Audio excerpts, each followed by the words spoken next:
धनबाद में अमित आजाद का प्रेरक संबोधन। आपको बता दें, धनबाद जिले में आज युवाओं के बीच देशभक्ति और इतिहास की अलख जगाने का एक खास शख्स पहुंचे।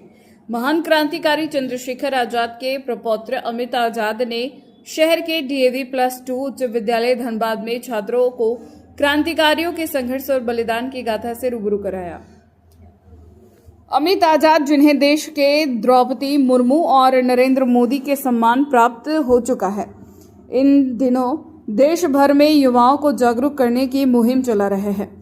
उन्होंने बताया कि इस अभियान के तहत वे एक वर्ष से करीब 1,60,000 किलोमीटर की यात्रा पूरी कर चुके हैं और अब तक देश के 1600 से अधिक स्कूलों में जाकर विद्यार्थियों को स्वतंत्रता संग्राम के नायकों के बारे में बता चुके हैं। अपने संबोधन में अमित आजाद ने कहा कि देश को आजादी दिलाने में करीब 7,32,000 क्रांतिकारियों ने अपना सर्वोच्च बलिदान दिया, जिसे कभी भुलाया नहीं जा सकता। उन्होंने युवाओं से अपील की कि वे इतिहास को जाने, समझे और राष्ट्र निर्माण में अपनी सक्रिय भूमिका निभाए। अमित आजाद ने यह भी बताया कि वे लखनऊ में शहीद चंद्रशेखर आजाद की 151 फीट लंबी प्रतिमा के निर्माण का बीड़ा उठा चुके हैं, ताकि आने वाली पीढ़ियां इस महान क्रांतिकारी से प्रेरणा ले सके। कार्यक्रम के दौरान छात्रों में खासा उत्साह देखने को मिला और देशभक्ति के नारों से विद्यालय परिसर गूंज उठा। युवाओं को क्रांतिकारियों के इतिहास से रूबरू करा रहे हैं, क्या है ये पूरा मकसद, उसके बारे में? देखिए, सबसे पहले धन्यवाद करता हूँ आप सभी का। और देश भर में मैंने इस मार्च में 1,60,000 किलोमीटर की यात्रा पिछले एक वर्ष में पूर्ण करी है, जिसके तहत हम लोग देश भर में जाकर के जो हमारे क्रांतिकारी थे,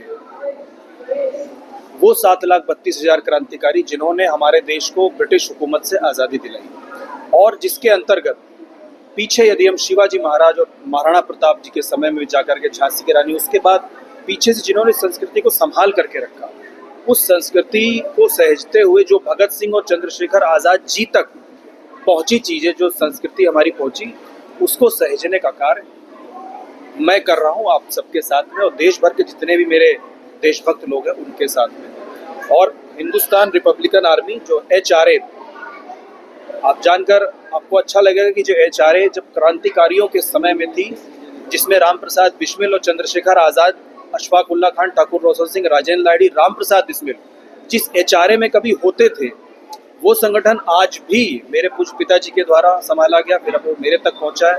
पूज्य पिताजी उसके राष्ट्रीय अध्यक्ष हैं, मैं उसमें वाइस प्रेसिडेंट हूँ। उस संगठन के तहत, ये नॉन पॉलिटिकल है, हम देश भर में जाकर स्कूलों में, कॉलेजों में, एक आपके सामने ही आज देख रहे हैं, मैं विद्यालय में आया हूँ, हम जाकर उस चेतना को जगाने का प्रयास कर रहे हैं उन क्रांतिकारियों का जिन्होंने 24-24 साल की उम्र में अपनी जवानी को न्यौछावर किया। सरकार से क्या आपको कोई हेल्प मिल रहा है? सरकार से कोई, केंद्र सरकार से कोई मदद मिल रही है आपको?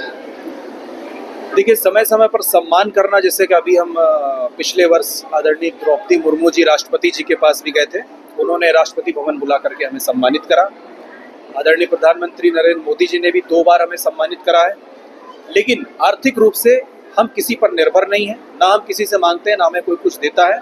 हम सिर्फ और सिर्फ HRA के जो लोग हैं और जो हमारे देशभक्त हमारे साथ में हैं, हम यहाँ पर भी आए, इन सभी के समर्थन से हम आगे बढ़ रहे हैं।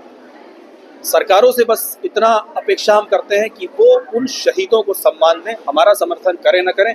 जैसा कि पीछे आपने देखा होगा, 1 वर्ष पूर्व लाल किले की प्राचीर पर जब प्रधानमंत्री जी ने भाषण दिया, तो उस पर एक तरफ चंद्रशेखर आजाद और एक तरफ भगत सिंह जी का जब वो चित्र हमने देखा, तो हमें लगा हाँ, सरकार इनके लिए कुछ कर रही है और होना भी चाहिए। ये कोई भी ऐसी भी चीजें हैं, ऐसी भी इतिहास से जुड़ी बातें हैं जो पाठ्यक्रम में शामिल नहीं है, उसकी भी आप मांग करते हैं? जी, हम मांग करते हैं, क्योंकि हम कई ऐसे स्टेट हैं जहां पर हम गए, जैसे महाराष्ट्र में हम गए, हम मध्य प्रदेश में गए। हालांकि इन सरकारों के अपने अपने भी संस्थान है। मध्य प्रदेश की मैं तारीफ करूंगा, उन्होंने एक आजाद पर आत्मकथा भी निकाली है, जिसकी मैं तारीफ करूँ, वो खुद उन्होंने करा। और हमारा ये काम है, हम स्कूलों में जा रहे हैं, कॉलेजों में, स्कूलों में जाकर खासतौर से जो प्राथमिक विद्यालय, रूरल में, गांव में, वहाँ की किताबें हम इकट्ठी करते हैं और उसको देखते हैं कौन सा उसमें शहीद या बलिदानी नहीं पढ़ाया जा रहा है, या उसका सिलेबस कम है, उसने जो जो बलिदान दिए वो कम है, तो उन किताबों को इकट्ठा करके हम वहाँ के CM से मिलते हैं और उनसे आग्रह करते हैं कि पाठ्यक्रम में इसको पूर्ण रूप से लाया जाए। अभी हमने महाराष्ट्र में जलगांव, नासिक, अकोला, लगभग अभी हमारी जो यात्रा चल रही है वो महाराष्ट्र में चल रही है। ओवरऑल देखें तो स्कूलों तक आप कितने स्कूलों तक पहुंच पाए हैं? ओवरऑल हम लगभग 1600 स्कूलों तक हैं।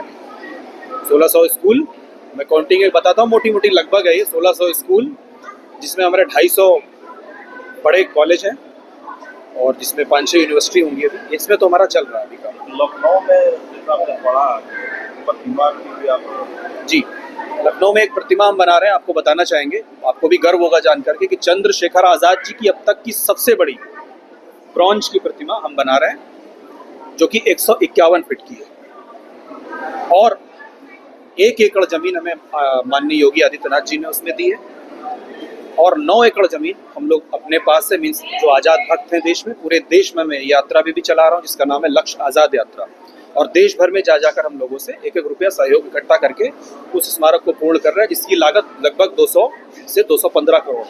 और उस 10 एकड़ के एरिया में हम, मैंने आपसे कहा ना कि पीछे छत्रपति शिवाजी महाराज से लेकर के दयानंद सरस्वती जी महाराज और जितने भी महाराणा प्रताप, जितने भी हमारे क्रांतिकारी हैं, सबको थोड़ी थोड़ी जगह उसमें दे रहे हैं, क्योंकि समय सीमा निर्धारित किया लगभग 2 वर्ष, क्योंकि हमें 2 काम एक साथ करने पड़ रहा है। हमें सहयोग भी इकट्ठा करना पड़ रहा है, हमें उसको बनाने का काम भी करना पड़ रहा है। साथ साथ चल रहा है। ये साथ साथ चल रहा है।